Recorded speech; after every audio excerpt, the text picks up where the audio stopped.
Let's be honest, the Galaxy S9 Plus has a lot of what the Galaxy S8 Plus has, and what the S8 Plus doesn't have from the S9 Plus isn't that much. But since phones aren't just about the spec sheets, we'll talk about three big things instead. I'm Jaime Rivera from Pocketnow with Jules Wong on camera from MWC 2018 in Barcelona, and this comparison is brought to you by Invisible Shield.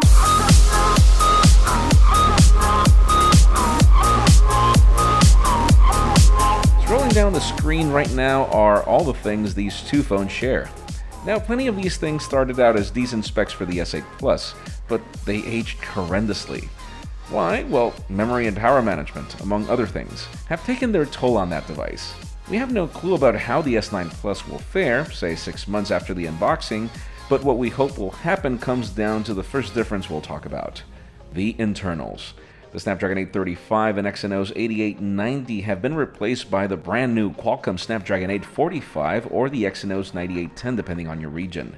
Both are coming with artificial intelligence and machine learning capabilities with the highest clock speeds we've seen.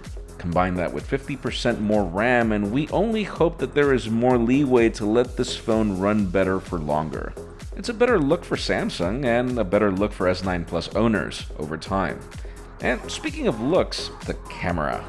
We're not talking about the selfie camera, that's the same as the last time around. The big story here is the primary camera. Instead of just one decent camera, we've got two 12-megapixel cameras, and one of them has a mechanically adjustable aperture for even more flexibility in shooting bright and dark scenes. That should mean that this is true auto mode, which will be capable of keeping noise down and reduce blur as needed. But really, the most important part of the whole camera experience is the last major difference we'll talk about here: the software.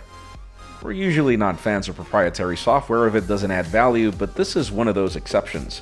Basically, it's how all these new services and features use the camera and the internals to bring the user things such as intelligence scan by combining face and iris scanning. Something awesome in my opinion. Bixby's new Makeup Visualizer, previewing how you would look with concealer or lipstick from Sephora or CoverGirl.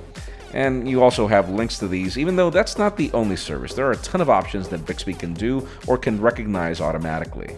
And then there's Super Slow-Mo with 960 frames per second at 720p. And seriously, if you think you're okay with 240 frames per second, trust me, you need to give this a try. It's really cool.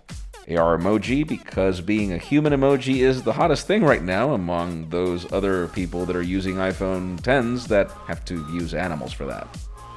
All of that is what the S8 Plus doesn't have right now. And even if some of these things come in software updates, they're likely to be a poorer experience overall, again because this phone hasn't really aged well.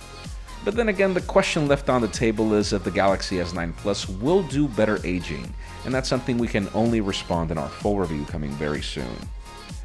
We have a long road of coverage coming very soon, and the Galaxy S9 Plus is just part of it. For now, make sure you have a look at a word from our sponsor.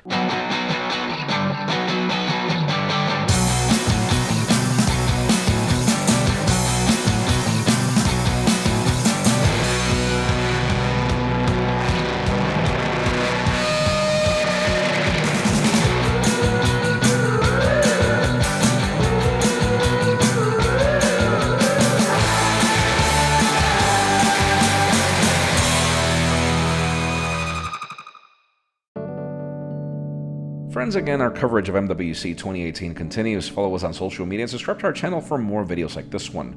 You can also follow me on Twitter, Jaime_Rivera, on Instagram at Jaime Rivera, and Mr. Jules Wong at Point Jules. Please give this video a thumbs up if you like what you saw. I'm Jaime Rivera. Thanks so much for watching. We'll see you on the next one.